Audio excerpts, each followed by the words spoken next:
Ana, e como é que nós chegamos aqui? Eu sei como cheguei, porque estamos no centro do Porto, de facto, aqui perto do coração. Mas não é o Porto que interessa, é este mundo todo que nos rodeia. Ora bem, Rui, isto realmente tem sido assim uma viagem de mais ou menos 10 anos. Faz agora mais ou menos 10 anos. E começou tudo quando eu fui estudar arquitetura, aqui na Faculdade do Porto, e tirei o curso de arquitetura sem saber ao que ia. Foi uma viagem completamente inesperada. Fui para a arquitetura porque, enfim, tinha boas notas e gostava de desenhar. Foi mais ou menos por essas duas razões associadas. E, de alguma forma, o universo da arquitetura acabou por ir ficando algures gravado, provavelmente, aqui no meu cérebro, no meu ADN e por aí fora. Quando terminei o curso, descobri que não queria fazer arquitetura, porque não queria ficar o dia inteiro no computador, nem sequer me agradava o mundo da obra, da construção e por aí. Sim. E Mundo muito bem observado, o mundo, não é? É um mundo, é um mundo. E os arquitetos, de facto, para ser um bom arquiteto, eu acho que tens que ter, de facto, um gosto enorme por esse mundo. Uma paixão de 24 horas por dia, para aí, não é? E a minha paixão, eu descobri que era esta, sempre desenhei, desde miúda, de uma forma, enfim, informal enfim, cursos normais que toda a gente fará, eventualmente, mas houve assim um momento, um clique, quando eu estava a tirar umas aulas de doutoramento, comecei a desenhar e começaram a aparecer estes mundos das casinhas empilhadas, aqueles desenhinhos que eventualmente me caracterizam. Sem ser para uma só cliente, não é? ou para uma só encomenda, ou para uma só projeto, mas desenhar para o mundo. E desenhar, no fundo, também para nada, no sentido de... que é uma coisa que eu digo muitas vezes, que é, felizmente, ninguém depende do meu trabalho. É para nós, porque, de facto, é um prazer infinito estar a conhecer estes pormenores. Eu aproximei-me desta Babel e nunca tinha visto, não é? E a original é maior ainda. Esta nem é original. Sim, mas o que me chamou a atenção aqui foi... Nós damos muita atenção, por exemplo, à Babel em si e não o que a rodeia. E aqui tem pormenores ínfimos, pequeníssimos. Até a Babel tem paisagem que eu nunca tinha visto. A preocupação com a paisagem também. De facto, aqui realmente temos este entorno da Desde Babel. a mais pequena ruga, eu não queria já atalhar para isso, porque eu estou surpreendidíssimo e é muito agradável. E esta obra é muito mais do que isso. Mais do que eu esperava, porque nós só vemos, normalmente, antes de contactar, digamos, a artista, só vemos reproduções. Não tive o prazer ainda de ver, mas prometo que vou ver essa exposição do Museu do Oriente, que de certeza que é marcante também. Obrigada. Mas este cuidado com o pormenor, eu tinha uma pergunta assim para o fim, mas vou fazer já, que não resisto. Sou daqueles que fica assim... Só falta a banda desenhada mesmo? Só falta ver histórias ou há? Só falta a banda desenhada, isso é bem observado. Eu este ano tive um desafio engraçado que foi... Claro, porque isto, de gente que eu adoro, como Bilal, para não falar muito de Jodorowsky, não é? Sim. Estes mundos estão aqui. De alguma maneira começam a estar, e eu adorava fazer mesmo a banda desenhada, não sei se sou capaz. Experimentei recentemente na Bienal, a propósito de um convite para a Bienal de Veneza, do pavilhão italiano, fazer um desenho que é meio BD. Sim. Que é assim, o meu primeiro desenho que eu acho que é mais BD. Tem uma sequência histórica, é? Nem tem a sequência histórica, mas eu acho que está lá um bocadinho a linguagem, as cores e enfim, sobretudo até a expressão, a linguagem. A narrativa, acho que tinha de ser outra pessoa a fazer. Pois. Muita gente, centenas de pessoas fazem em colaboração, alguém faz o storyboard. Exatamente. Uma das minhas referências fundamentais são as Cidades Obscuras, do Schuiten e Peters, que realmente é uma banda desenhada incrível. Portanto, ainda não considero como uma arte menor, nem sequer uma cedência. Agora vou fazer a banda desenhada, agora que chegou com certeza a este ponto.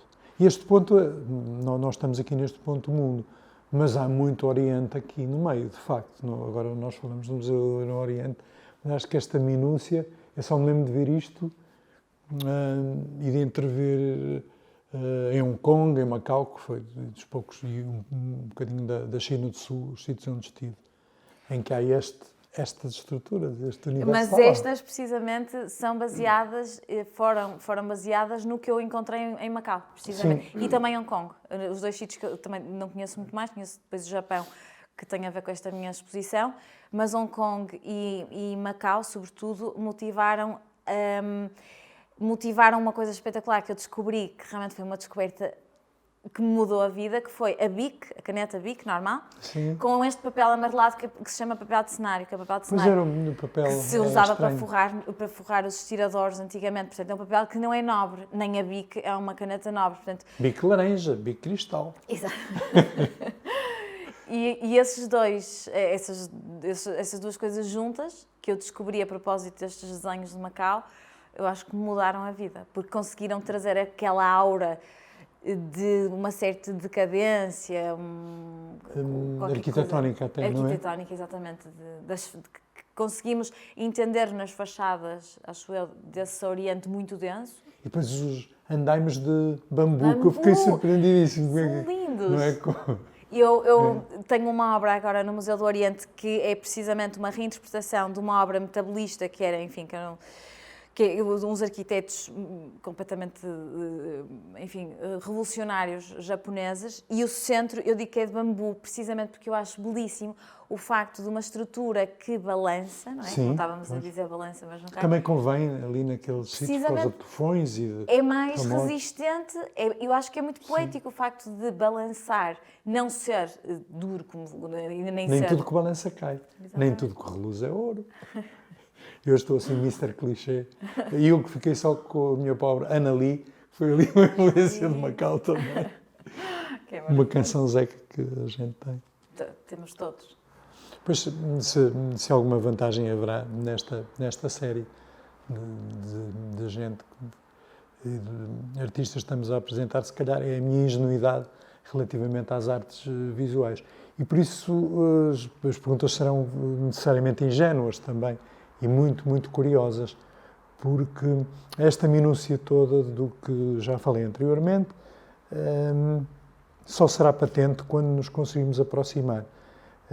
Claro que a pergunta mais óbvia, a mais boba, a mais seródia seria: e quanto tempo se demora a fazer uma obra destas? Quer dizer, o que exige da Ana, não estou a falar em tempo mesmo, horas, dias ou meses, mas digamos o empenho diário, se a Ana passa de obra para obra, até estar concluída, se consegue trabalhar em simultâneo em 3 ou 4 estruturas. Isso, fiquei curiosíssimo.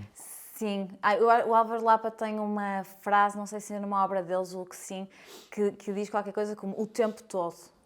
E de facto, quando li, fez todo sentido. De facto, é o tempo todo, é o meu tempo todo, mental, físico, também muito físico, porque desenhar, além do mais, é um ato físico, não é?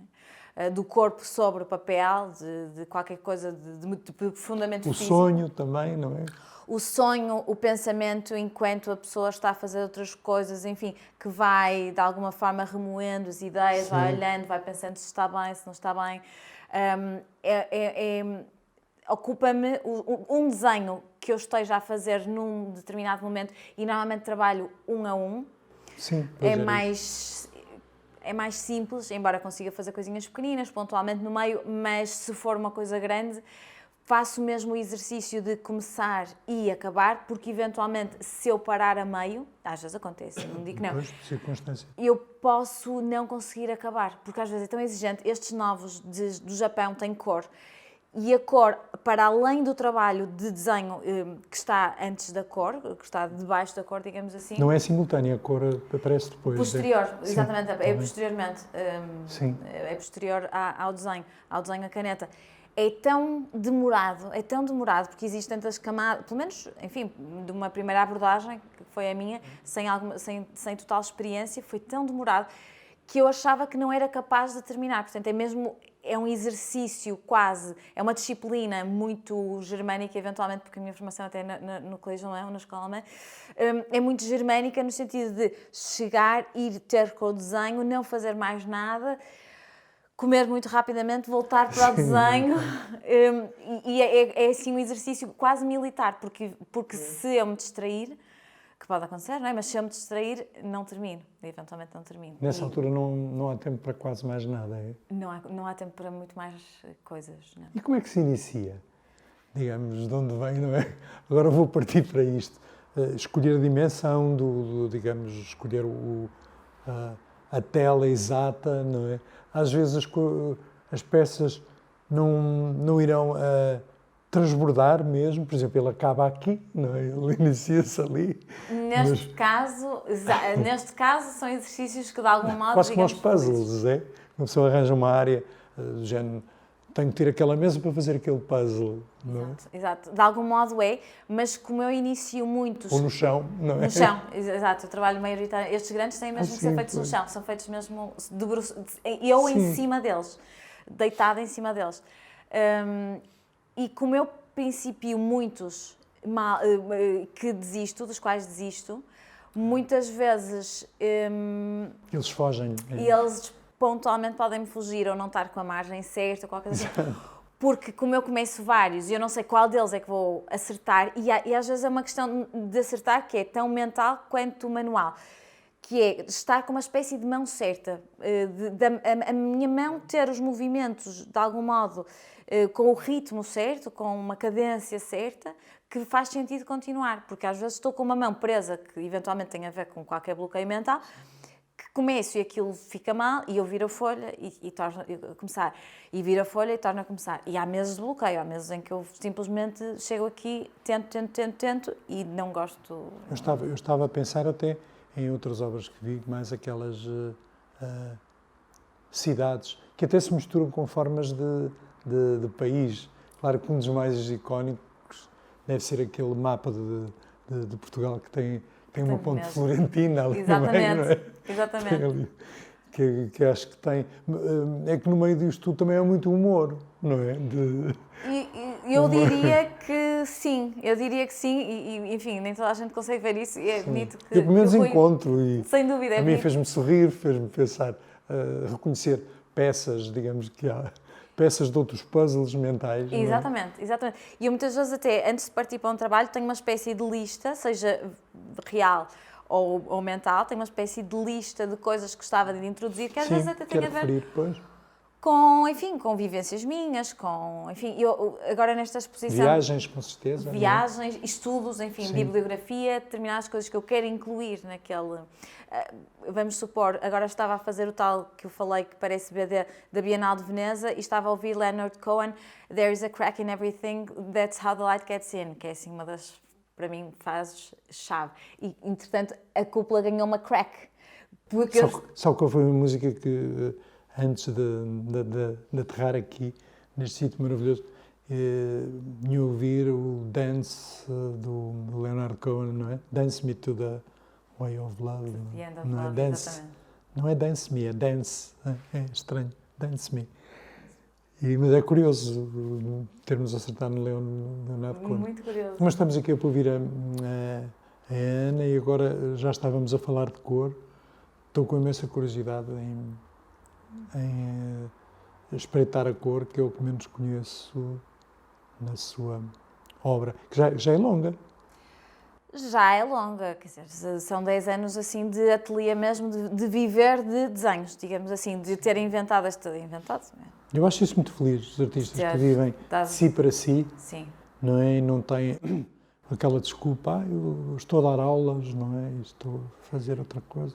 De facto, eu só faço isto com muito... Aliás, eu nem sequer consigo como é que as pessoas conseguem dividir tanto, porque o meu tempo é tão preenchido. Pois, eu interrogava-me a isso. Devia ser fastidioso chegar depois de um dia a lecionar ou qualquer outra coisa que estivesse a fazer, mesmo que fosse... Eu, para a Ana, só sugeria talvez a grande cozinha. Não sou muito forte. não sou muito forte em nada que tenha a ver com tarefas Como domésticas. hobby, Parece que sim, mas não. A minha única... Aliás, nem trabalhos manuais eu sou boa a fazer, que é uma coisa curiosa. Por isso é que muitas vezes, quando me chamam artista plástica, eu sou péssimo. Trabalhos manuais. Nunca consegui.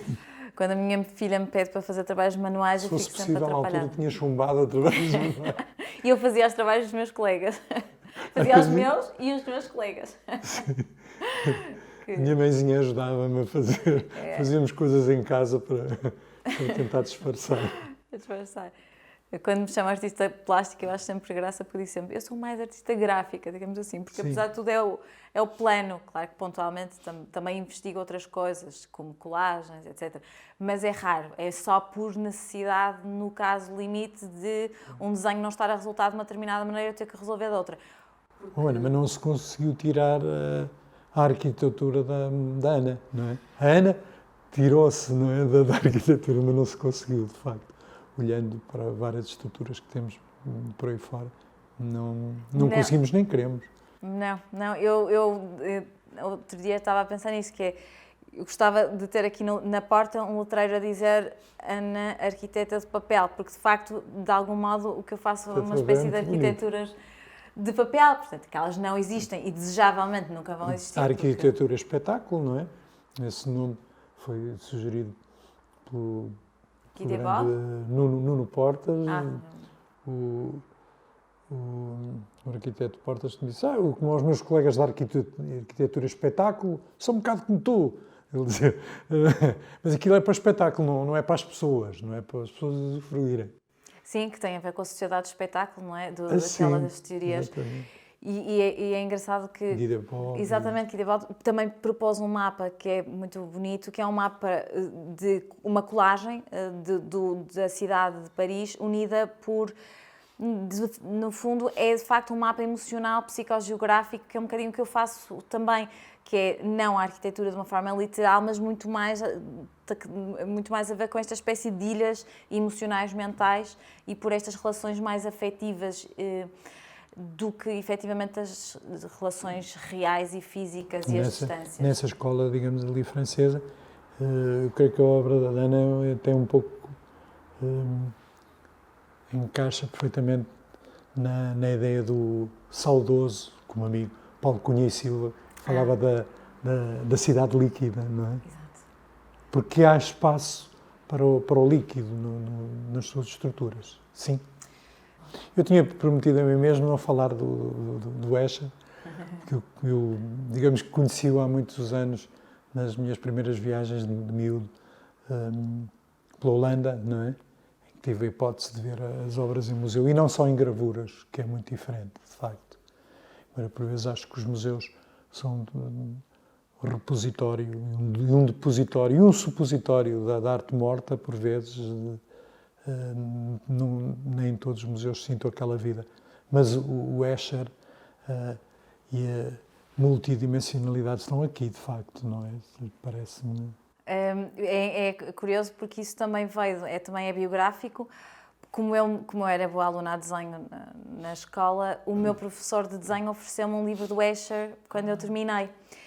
E marcou-me, naturalmente, veio dedicado, enfim, era especial porque tínhamos uma relação, foi ele que me ensinou até a fazer trama, enfim, ensinou-me algumas coisas fundamentais, mas eu era miúda. E ele deu-me um livro de Escher e eu acho que aquela prenda que me deram me marcou... Abriu para o mundo, não é? Provavelmente, enfim, até hoje, porque além de Escher, também Piranesi, os dois, eu acho que são os grandes... Há muitos outros mestres, mas enfim, mas estes dois já desenharam tudo que havia para desenhar, enfim, portanto eu acho que a partir deles já não devia ser permitido desenhar, eu já não estou aqui a fazer nada, porque de facto eles já fizeram tudo, eles já têm as bíblias, eles já pensaram todo o tipo de formas, e Escher muito matematicamente, portanto, de uma forma inteligentíssima. Mas até o Barre faz variações sobre ele próprio, não é? Por isso, não é? Exato, é justo. E estamos a falar dos grandes. A única coisa que eu ainda não vi foi o ser humano em si. Qual é a escala, e é a coisa mais misteriosa, digamos, a interrogação que se me põe, como encaixar o o ser humano. Como eu falei há bocadinho da arquitetura espetáculo, que por vezes parece que ignora até a presença humana, não consegui ver um pequeno olhar. Um vulto. Mas, exatamente, um vultozinho, uma sombra, embora esteja sempre presente, com certeza, que estas estruturas são para todos e não são para ninguém. E estão habitadas, não é? Ou seja, nós percebemos que alguém já lá esteve, habitou, deixou qualquer coisa eventualmente a meio, a cortina aberta, Aquele as lado flores. de decadência, de pós-habitação. E de quase uma espécie de enigma, de abandono de sim, repente. pelas plantas, não é? Exato, As pelas plantas que estão a crescer e já estão a tomar conta do... Parece que as pessoas de alguma forma tiveram que sair, que se ausentaram durante um período que nós não sabemos exatamente quanto é que foi, mas que as coisas se deterioraram. Sim. Portanto, não sabemos ou se elas estão escondidas lá dentro ou se eventualmente ainda não voltaram. Foi isso que eu pensei, esse mistério. Eu de facto assumo, às vezes digo que o espacial é um pretexto para o humano, ou seja, que os meus desenhos também tratam das relações humanas. Isto é pós-espacial, é como se esta cidade já tivesse sido deixada ao Deus dará, não é? E estivesse pronta a ser reabitada ou reinvadida, mas isso já é a minha cabeça, science friction, digamos, a funcionar, porque foi como aconteceu perante a obra da Ana, imaginar quem andará por ali, quem irá ocupar, digamos, este espaço. Isso é uma excelente questão à qual nem eu sei responder. Que seres irão invadir? Estas... Quem é este homem que habita estas cidades que de facto são eventualmente... Será humano ou não é? Sim, e que até são eventualmente o contrário da arquitetura que se faz agora, porque agora fazemos tudo que é novo monumento tem a ver com brilho, com excesso, com, enfim, com qualquer coisa de muito icónico num sentido tecnológico, exato, verde, enfim, coisas que até fazem... E pouco a árvore outra vez. Exatamente. Aqui, pelo menos, neste país é assim. A árvore está completamente ignorada, não é?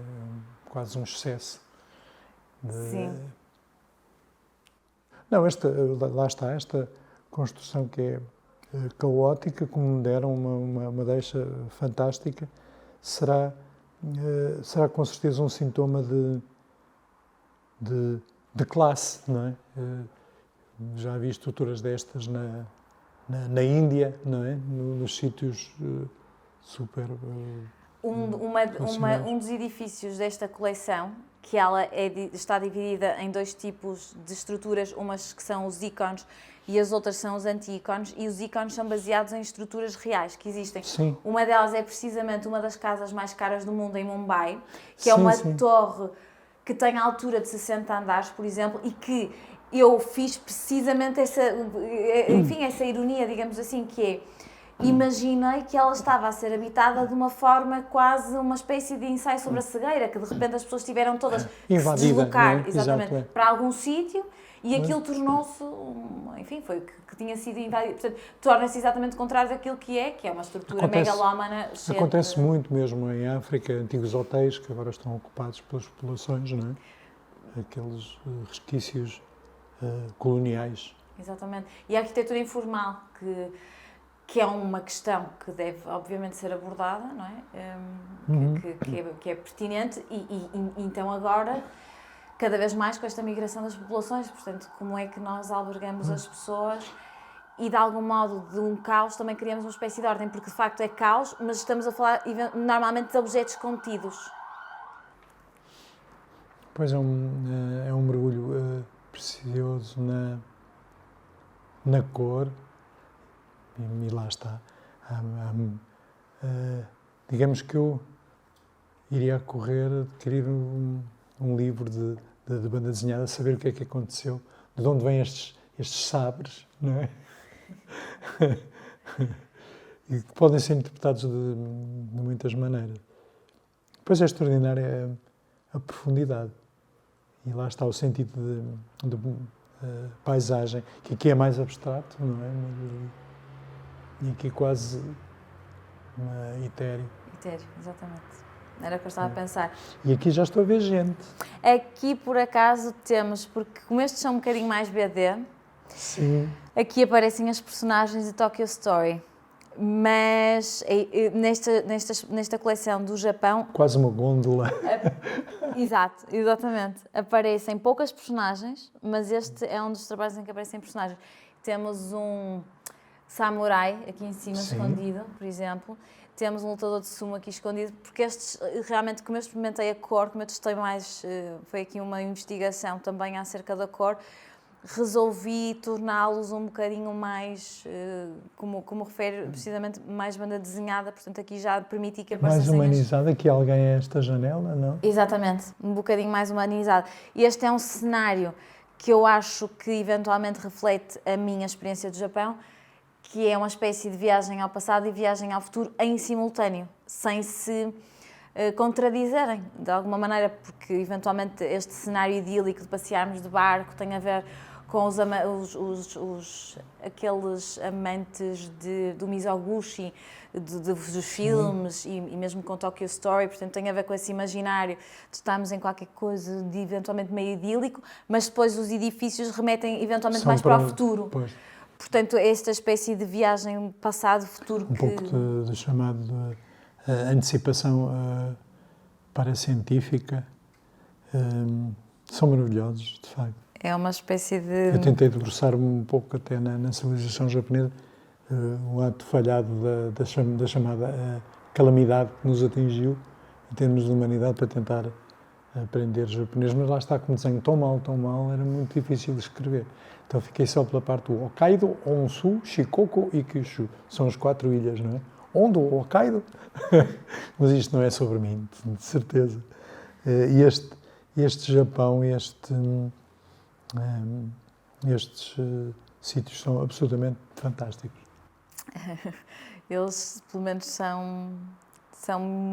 foram muito engraçados de fundar e de descobrir. E o exercício da cor, em que eu, pela primeira vez, entre aspas, mas enfim, uma das primeiras vezes, digamos assim, em vez de construir só, em vez de no fundo, atirar um objeto para o meio da folha e ele ficar ali a pairar como se eventualmente não tivesse contexto, estes aqui já tentam, precisamente com esta ideia da profundidade, da relação entre as cores, criar uma espécie de imagem completa com enfim, contexto. Eles têm a ver também com aquele universo muito bonito dos ukiyo-e, que eram umas estampas japonesas que foram muito difundidas e que eram belíssimas e influenciaram imenso Paris, enfim, os impressionistas, etc. Portanto, fui beber aí, não sei se consegui, mas fui beber. Aquela abertura à orientalidade, não é? Exatamente. E aqui uma bandeira quase, não é? Sim. Curioso. Estas linhas são muito divertidas de fazer. As linhas são feitas mesmo à mão, ou no centro, à mão, é tudo feito à mão, obviamente, como na música, cá em casa é tudo feito à mão. Hoje eu estava a ver que me parecem muitas as flutuações quando nós temos, por exemplo, uma experiência instrumental ou de voz, não é? Isto reverte-se assim, mas aqui não é, já não é bic, mas não. É bic. Também? Todos, mas com o lápis de cor em cima. Mas é bic e... Digamos que os sulcos são abertos pela caneta, exato. E depois... monocromática. E depois há um lado um bocadinho mais de experimentação, que de facto tem a ver com esta introdução do lápis de cor. Mas se calhar são segredos que não podemos revelar. É um bocado... os segredos do desenho... Ou podemos, porque ninguém fará isto da mesma maneira. E o desenho, nunca. Só há uma forma que eu acho que é muito bonito, tal como outras áreas, obviamente, mas só se desenha desenhando, ou seja, só se caminhando. As palavras ajudam um pouco, por mais que eu esteja 3 horas, 4 horas, 5 horas, um mês a falar sobre o desenho, eu só consigo resolver quando de facto me atiro para ele, portanto, não há... Eu se pareço distraído, é porque... olhando para estes desenhos, fica-se mesmo distraído. Agora descobri ali um objeto voador, não é? Não, uma passarela ali. Uma passarela, exato. Já tinha observado, mas não queria falar disso, porque eu já tenho sido acusado de acreditar em objetos voadores e em seres extraterrestres e não queria contribuir para isso, ainda mais. Pero que lo sai.